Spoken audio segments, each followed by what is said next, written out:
In this quick video tutorial, I'm going to talk about the vocabulary associated with the probability of simple events. Let's go ahead and talk about what is an outcome. It's the possible result of a probability experiment. So take our example, you have a dice. Think about what are the outcomes when you roll a dice. Your outcomes are 1, 2, 3, 4, 5, and 6. Next, simple event. What is it? It can either be one outcome or it could be a collection of outcomes. When we talk about a probability of an event, we're talking about the ratio that compares the number of favorable events to the number of possible outcomes. So ratio is just another word for fraction. So here's that formula.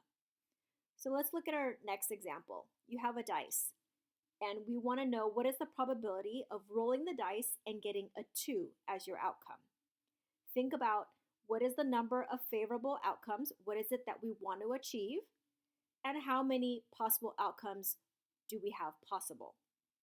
I hope the fraction that you're thinking about is 1/6. The reason why the numerator is a 1 is because the outcome 2 only occurs one time. On a 6-sided dice, there's only the outcome of 2 on one side of the dice. The denominator is a 6 because there are a possible of 6 total outcomes when you roll a dice. I hope that was helpful. If you have any questions, please drop a comment below. Thanks so much.